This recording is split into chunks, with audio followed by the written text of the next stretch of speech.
What are you doing just standing there? We have to get out of here, quick! Haven't you heard? China has developed a new super weapon called the Great Cannon. It's going to explode the internet!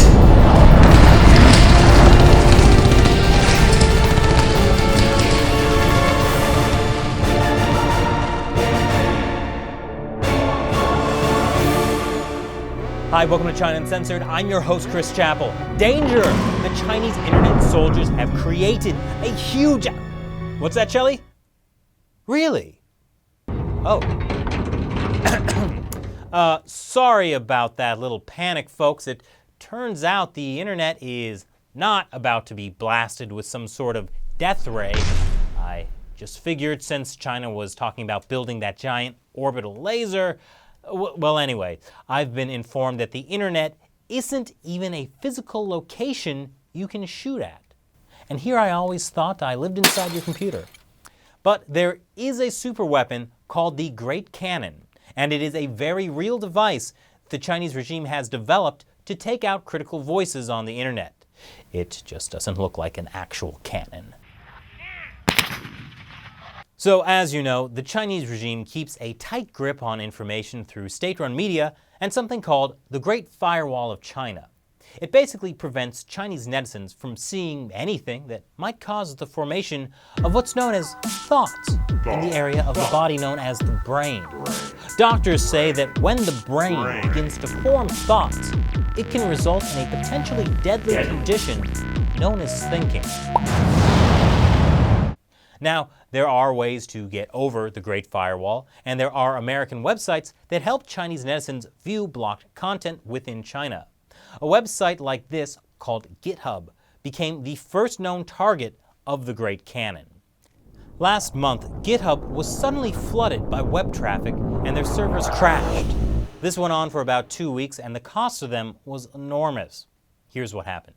According to researchers at the University of California, Berkeley, and the University of Toronto, who dubbed the term Great Cannon, it uses what's called Distributed Denial of Service, or DDoS.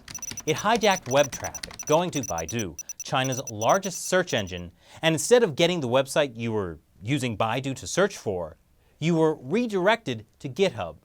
But that volume of instantaneous traffic crashed their servers. It's like siege warfare. Instead of outright blocking GitHub on the Chinese internet, which the regime tried to do in 2013, but were forced to back down from when Chinese programmers raised a storm, the Great Cannon basically pressures the victim into dropping the offending pages.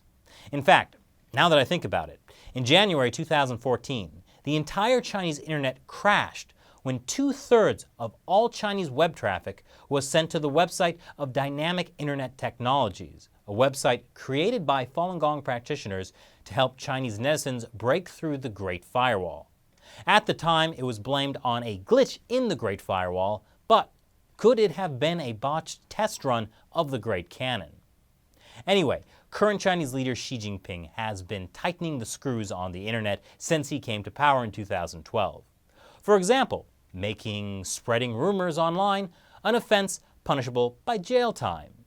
Xi also created the State Internet Information Office to handle dissenting opinions.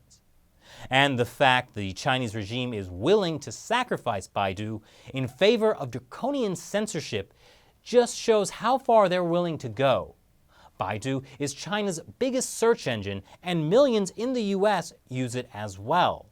According to Baidu spokesperson Kaiser Kuo, they had no part in the attack.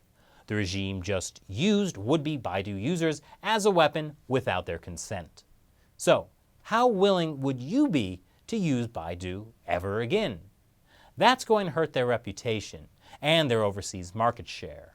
So, the Chinese regime has made a clear declaration here. Its desire to develop profitable tech companies with a sterling reputation is outweighed by its desire for censorship. Pure and simple. And here's where it gets even scarier.